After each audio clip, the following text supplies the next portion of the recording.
Hello friends. आज मैं बात करूंगा कि जो फ्लिपकार्ट के सेलर्स के ऊपर अगर आपका बिजनेस रजिस्टर कर चुके हो तो उसको ग्रो कैसे करें। मतलब अपने तो रजिस्टर कर चुके हैं लेकिन आपका ऑर्डर्स वॉल्यूम जो है वो काफ़ी कम है। दिन में एक दो तीन चार ही आ रहा है, लेकिन ठीक है। तो उसको ग्रो कैसे करें, इसके ऊपर फ्लिपकार्ट आपको पूरा हेल्प करेगा। बस उसको फॉलो करना है। तो आज मैं पहले सबसे तीन चार चीज़ें मैं आपको क्लियर करा दूंगा कि इस गाइडलाइंस को अगर फॉलो करेंगे तो आपका जो सेल है तो वो इंक्रीज़ हो सकता है। ठीक है।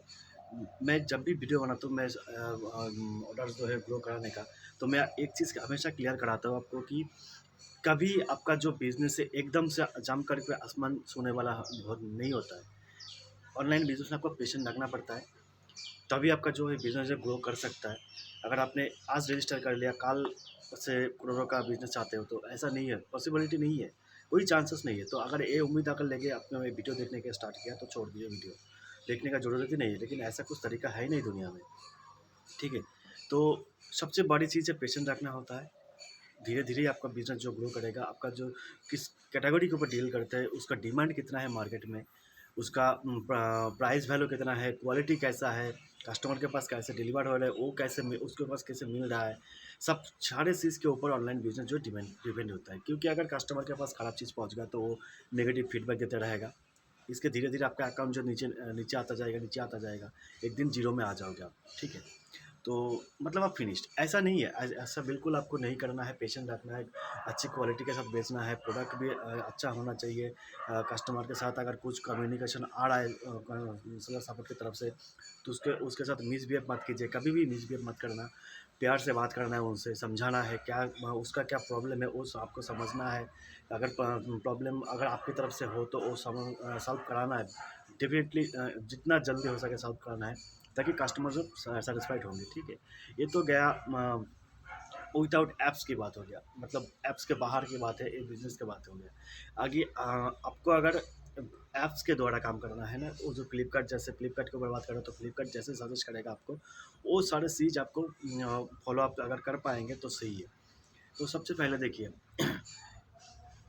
ये फ्लिपकार्ट ऐप जो है इसको ओपन कर लेते हैं। तो इसमें ओपन करने के बाद राइट हैंड में इधर अगर आप क्लिक करेंगे तो देखिए इसमें जो फ्लिपकार्ट थ्री लाइन में क्लिक करेंगे तो देखिए जो ग्रोथ का ऑप्शन आ रहा है, ग्रोथ में क्लिक करेंगे, ऊपर ये जो लर्न अबाउट योर ये दिखा रहा है ना, इसमें लर्न अबाउट योर परफॉर्मेंस, इस पर क्लिक कीजिए। देखिए क्या दिखा रहा है इसमें आपका पहले फर्स्ट बॉक्स में जो आपका जो परफॉर्मेंस कितना है, पर डे का सेल कितना आ रहा है वो दिखा रहा है। ठीक है। तो इसको अगर हम पर डे के हिसाब से सेट कर दे कि इसको मुझे 50 ऑर्डर पर डे चाहिए।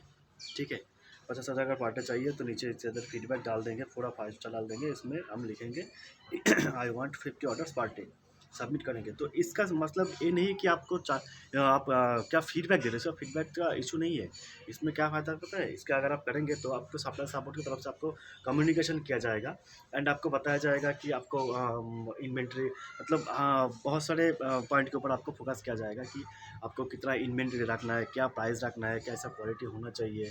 ठीक है। आपको अगर इसमें एक पैकेट में डालना है तो डाल दीजिए, या फिर वायर हाउस में डालना है तो वो भी करना होता है आपको। ठीक है। तो जैसे कम्युनिकेशन आएगा तो आपको उसी तरह करना होगा। तो इसमें सबसे पहला आता है आपका ये सब सारी चीज़ सबमिट करने के बाद आपका जो नेक्स्ट स्टेप आता है वो प्राइस रिकमेंडेशन का। ठीक है। प्राइस रिकमेंडेशन में अगर आपको दिखा रहा है कि 500 का जो प्रोडक्ट आप बेच रहे हो उसमें 450 का बेचेंगे तो उसका विजिबिलिटी जो इंक्रीज़ होगा, ऑर्डर भी ज़्यादा आ सकता है। ठीक है। तो अगर आपको डिसाइड करना है कि 450 में अगर बेचेंगे तो कमीशन वगैरह छोड़ के, जीएसटी शिपिंग चार्ज छोड़ के, अगर जो आपका बैंक सेटलमेंट बन रहा है उसमें अगर आपका प्रॉफिट मार्जिन सही है, मतलब ऐसा नहीं कि 2-5 टका है, मतलब आपका जितना उम्मीद है जो प्रॉफिट होना चाहते हो उसका आसपास का है, अगर सही प्रॉफिट है तो आप इसको ज़रूर एक्सेप्ट कीजिएगा। अगर एक्सेप्ट करने के बाद आप देखिएगा इस जो प्राइस रिकमेंडेशन का टैब है ना, उसमें जाके आप देखिएगा नेक्स्ट टाइम जब आएंगे तो आपको ग्राफ दिखाएगा है कितने सेलर्स में एक्सेप्ट किया है, उसका सेल कितना हुआ है, आपने जो प्राइस रिकमेंडेशन एक्सेप्ट किया है तो इसका ग्राफ कितना ऊपर गया है। ठीक है।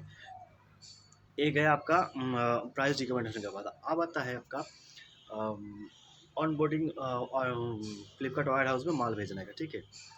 तो अगर फ्लिपकार्ट वायर हाउस में अगर माल आप भेजेंगे तो इससे सबसे बड़ा बेनिफिट क्या है पता है, इसका सबसे बड़ा बेनिफिट है आपका प्रोडक्ट के पास आपका ए फैशन का बैच दिखेगा।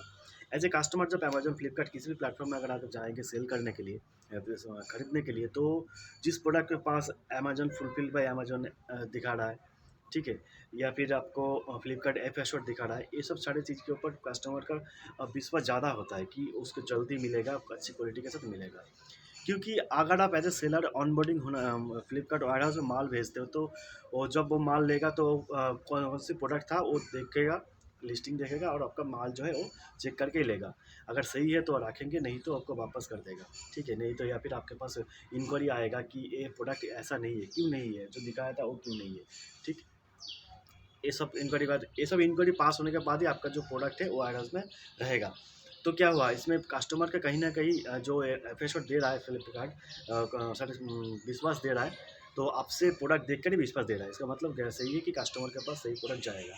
तो आप वेयर हाउस में भी ऑनबोर्डिंग हो सकते हो, ठीक है। फ्लिपकार्ट का जो ऑर्डर है उधर ऑनबोर्डिंग हो सकते हो। ये दूसरा। तीसरा हो गया कि आपको देखिएगा नीचे ये दिख रहा है कि एड ए न्यू प्रोडक्ट। आपको इन्वेंट्री में ऐसा नहीं कि आपने 5 प्रोडक्ट लॉन्च कर दिया, फ्लिपकार्ट स्टार्टिंग जब सेलिंग स्टार्ट किया था तब से लगातार उसी 5 प्रोडक्ट के ऊपर डील करें, ऐसा नहीं है। आपके टाइम के साथ अपडेट होना है, क्योंकि हर प्रोडक्ट का एक एंडिंग टाइम आता है, जिसके टाइम के बाद वो प्रोडक्ट आपका ऑनलाइन में डिमांड नहीं रहता है, तो अब आपको वो प्रोडक्ट छोड़ देना चाहिए। आप अगर उसी प्रोडक्ट लगातार 2 साल, 10 साल, 50 साल उसी को चलाना चाहते हो, तो ऐसा पॉसिबिलिटी नहीं है कभी, क्योंकि जो ऑनलाइन का सेलिंग परफॉर्मेंस है ये धीरे-धीरे अपडेट होता है, आपका प्रोडक्ट का भी डिमांड अपडेट होता है, एक प्रोडक्ट का एंड टाइम आता है तो उसको छोड़ देना चाहिए। तो इसीलिए यहाँ पे दिखा रहा है कि एट ए न्यू प्रोडक्ट, आप अगर न्यू प्रोडक्ट कंटिन्यू ऐड करते जाएंगे, इन्वेंट्री बढ़ाते जाएंगे, तो आपको पेज का बड़ा सेलिंग पेज जो है वो बड़ा बड़ा होता जाएगा, ठीक है। उसमें एक जब 5 प्रोडक्ट में अगर 10 बंदे ने देख रहा था, तो 50 प्रोडक्ट लाएंगे तो 250 बंदे वैसे ही देख लेगा। अगर 250 बंदा देख लिया तो उससे कहीं ना कहीं आपको बिजनेस जो है सेल इंक्रीज हो जरूर होगा, ठीक है। एक है, और एक बात है, ये है आपका फ्लिपकार्ट प्रमोशन है, जो आपका ये फ्लिपकार्ट सेलर ग्रोथ टैब में जाके देखेंगे, फ्लिपकार्ट ग्रोथ है। इसमें आपको फ्लिपकार्ट के द्वारा कुछ कैंपेन क्रिएट किया जाता है, जिसमें आपको सिर्फ पार्टिसिपेट करना है। तो इसमें देखिएगा ऑप्ट इन पीरियड में आपको दिखा रहा है 10%, 5%, हर कैटेगरी के साथ ऑफ है।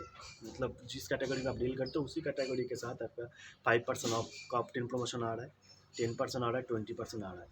आपको जिस परसेंटेज के साथ चल के आपका प्रॉफिट मार्जिन सही रहेगा, उसको हिसाब से उसी प्रोडक्ट के साथ, उसकी प्रमोशन के साथ आपको ऑप्ट इन कराना है, ठीक है। ऑप्ट इन करते वक्त आपको एक्सेल शीट डाउनलोड होगा, वो भी देख लेना है कौन सी प्रोडक्ट आपको अवेलेबल है।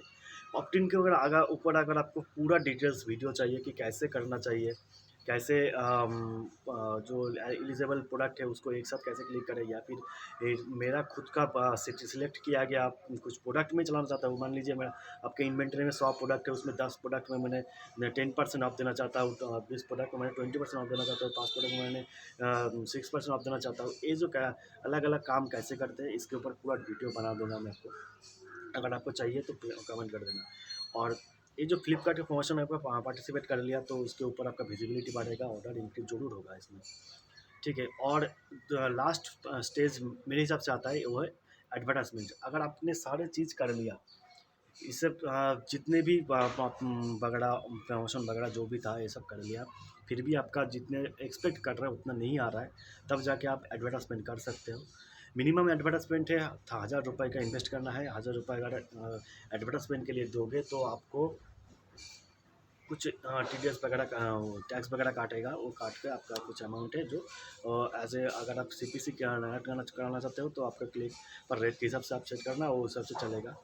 उसमें अगर डेली बजट के हिसाब से चलाएंगे तो सही है, अगर एंड ऑफ द बजट करेंगे तो भी सही है, ठीक है। आपको बस दोनों, एक है ROI एड कैंपिंग, एक CPC एड कैंपिंग, ठीक है। आपको दोनों चला के देखना है। दोनों चला के देखने के बाद आपको एनालाइज करना है कि ROI में मेरा ज़्यादा प्रॉफिट आ रहा है, ज़्यादा ऑर्डर आ रहा है, या फिर CPC पे आ रहा है। जिसमें आप जो आपका जो कैटेगरी है उसमें जिसमें आपको ज़्यादा ऑर्डर आ रहा है, आपको नेक्स्ट टाइम जब ऐड चलाना है उसी के ऊपर चलाना है। कितना बीट रेट में सजेस्ट करेगा वो भी दिखा रहा है उसमें, ठीक है। तो अगर